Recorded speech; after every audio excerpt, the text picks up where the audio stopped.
नमस्कार, आपके साथ मैं हूं साक्षी जोशी और इस वक्त की बड़ी खबर आपको बता रहे हैं। वो पल बस आने ही वाला है जिसका इंतजार है। भारतीय वायु सीमा में 5 राफेल विमान इस वक्त दाखिल हो चुके हैं और आईएनएस कोलकाता ने राफेल का स्वागत किया। आईएनएस कोलकाता ने कहा हैप्पी लैंडिंग। पश्चिमी अरब सागर में तैनात है INS Kolkata. Indian naval warship delta 63 welcome to the Indian ocean. Naval Warship Delta 63, Arrow Leader, many thanks. Most reassuring to have an Indian warship guarding the seas. Arrow Leader Delta 63, may you touch the sky with glory. Happy landings.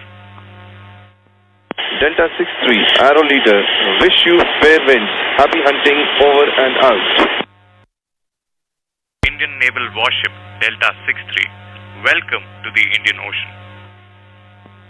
Naval Warship Delta 63, Arrow Leader, many thanks. Most reassuring to have an Indian warship guarding the seas. Arrow Leader Delta 63, may you touch the sky with glory. Happy landings. Delta 63, Arrow Leader, wish you fair winds. Happy hunting over and out. Indian Naval Warship Delta 63, welcome to the Indian Ocean. Naval Warship Delta 63, Arrow Leader, many thanks. Most reassuring to have an Indian warship guarding the seas. Arrow Leader Delta 63, may you touch the sky with glory. Happy landings. Delta 63, Arrow Leader, wish you fair winds. Happy hunting over and out. तो ये बातचीत अपने आप में आपको ये बता रही है कि कितना प्राउड मोमेंट है। आवाज में भी आपने देखा होगा और जो शब्दों का चयन किया गया आईएनएस कोलकाता की तरफ से अगर देखा जाए वो भी, और अगर हम पायलट की तरफ से देखें, उन्होंने कहा कि most reassuring to have an Indian warship guarding the sea. तो अपने आप में पहले ही एंटर करने से पहले ही एकदम अपने घर पर पहुंच गए हैं, अपनी धरती पर पहुंच गए हैं। इस टाइप की फीलिंग जरूर उसमें आई होगी। और एक बड़ी खबर आपको बता रहे कि थोड़ी देर में अंबाला पहुंचेगा राफेल, थोड़ी देर में बस, क्योंकि ये जो हमने आपको बातचीत सुनाई थी ये थोड़ी देर पहले की थी और मुंबई एयर स्पेस से गुजर चुका है राफेल। तो 5 विमान अंबाला में थोड़ी ही देर में पहुंच सकते हैं। और हमारे साथ रमन कुमार, हमारे पॉलिटिकल एडिटर, जो कि लगातार वहां से बने हुए हैं। और अब खुशखबरी भी ये है जो कि थोड़ी देर पहले रमन ने बताई थी कि पहले जिस तरह से कहा जा रहा था कि मीडिया भी तस्वीरें नहीं ले पाएगा, वो सारे जो है रिस्ट्रिक्शंस खत्म हो चुके हैं, यानी तस्वीरें आपको सामने मिल पाएंगी न्यूज़ 24 पर। रमन बिल्कुल ऐसी जगह पे ही खड़े हैं कि आपको राफेल की तस्वीरें लाइव देखने को मिल सकती हैं। रमन बताइए किस तरह की हलचल इस वक्त वहां पर हो रही है, क्योंकि कभी भी किसी भी वक्त वहां पर लैंड हो सकते हैं राफेल। देखिए साक्षी, बिल्कुल सही कहा आपने कि किसी भी वक्त राफेल की लैंडिंग यहाँ पे हो सकती है। और अचानक यहाँ पे अंबाला कैंट के सामने जहाँ पे मैं मौजूद हूँ, साथ ही साथ काफ़ी मीडिया देश से आई हुई है। और मैं सिर्फ आपको अंदर का नज़ारा दिखाना चाहता हूँ कि अंदर ये जो कैंट है, कैंट के अंदर आप देख सकते हैं कि आर्मी के जवान अपने हथियार लेकर खड़े हैं और बार बार जो मीडिया उनको थोड़ा नज़दीक से कवर करने की कोशिश कर रहा है, वो वापस इशारा कर रहे हैं कि आप आगे जाइए, इधर अंदर मत आइए। और कुछ आप देखिए कि वहाँ पे बगल में हरियाणा पुलिस के जवान भी हैं, लेकिन आर्मी कैंट के अंदर ये आर्मी के जवानों की ही चलती है, इनका ही कानून चलता है, हरियाणा पुलिस का कानून नहीं चलता, वो सिर्फ इन्हें असिस्ट कर रहे हैं। लेकिन आज का दिन चूँकि हवाई से ज़मीन पर मार करने वाला ये लड़ाकू विमान, जो कि अगर मिसाइल इसमें अगर लग जाए तो कहते हैं कि दुश्मनों के छक्के छुड़ा सकता है और सटीक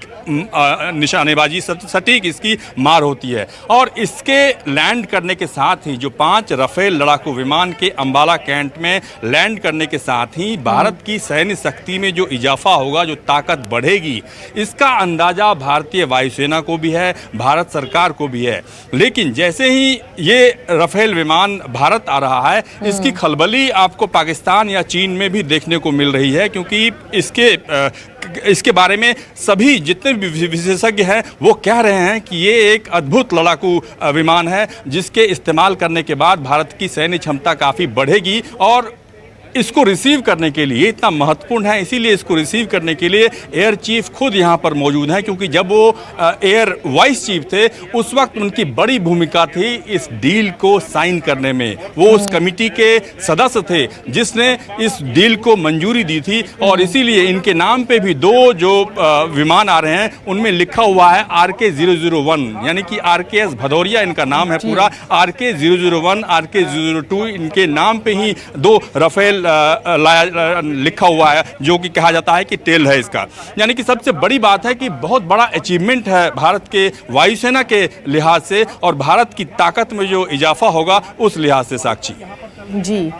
और हमारे साथ इस वक्त retired group captain UK Devnath ji भी जुड़ चुके हैं, और साथ ही retired wing commander Ashish Saxena ji तो हमारे साथ बने हुए हैं। यूके देवनाथ जी, क्योंकि थोड़ी ही देर में आ जाएगा, लैंड कर जाएगा, तो तब फिर हमें तस्वीरें दिखानी होगी। उससे पहले जरा इस पर भी बात कर लेते हैं जिसका जिक्र अभी अभी रमन ने किया।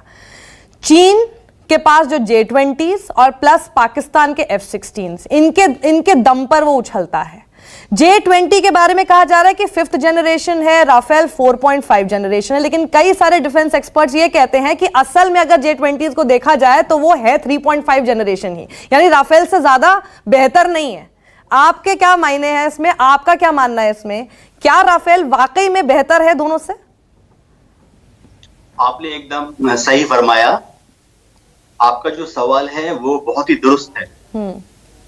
देखिए, हमारे पास जो राफेल आ रहा है इसको फ्रांस ने लीबिया में यूज किया है, अफगानिस्तान में यूज किया है, सीरिया में यूज किया है। It is a battle proven aircraft.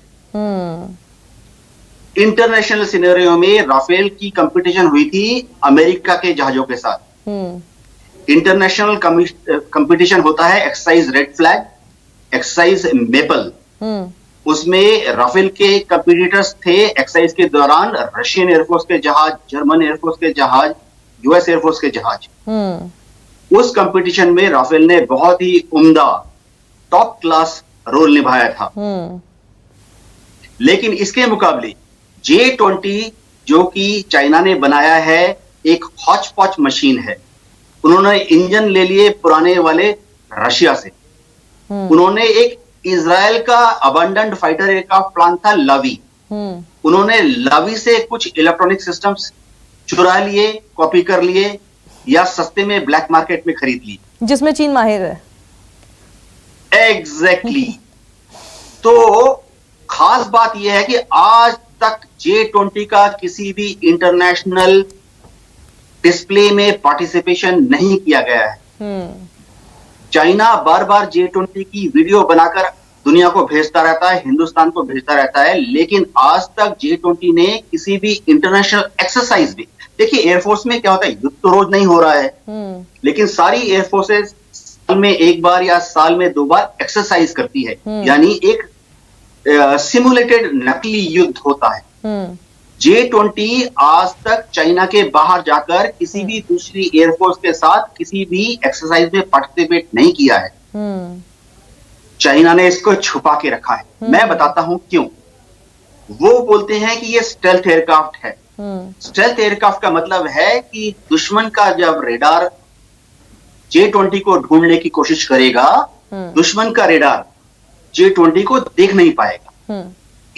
इस हमारे परिप्रेक्ष्य में मैं बताता हूं, जब हिंदुस्तान रेडार J-20 को ढूंढेगा, चाइना ये क्लेम करता है कि हमारा जो रेडार है भारतीय वायुसेना का, हाँ, लेकिन मजे की चीज मैं बताता हूं, J-20 की स्टेल्थ क्वालिटीज इतनी अच्छी नहीं है। स्टेल्थ जहाज में जो ऊपर में एक रबर कोटिंग होती है, रेडार एब्जॉर्बिंग पेंट की कोटिंग होती है, चाइना अभी तक उतना बढ़िया रेडार एब्जॉर्बिंग पेंट नहीं बना पाया है। इसी तरह से जैसे अमेरिका के पास स्टेल्थ जहाज है F-22 और F-35, उसमें ज्यादातर कंपोनेंट जो हैं एयरक्राफ्ट के और एयरफ्रेम के, वो कार्बन फाइबर से बने हैं। इनको बोलते हैं ग्रेफाइट रेपोक्सी रेजिन। लेकिन J-20 में काफी सारे कंपोनेंट, खासतौर से उसका जो स्किन पोर्शन है मेटेलिक है, इसीलिए उसकी जो स्टेल्थ क्वालिटीज हैं वो डाउटफुल हैं।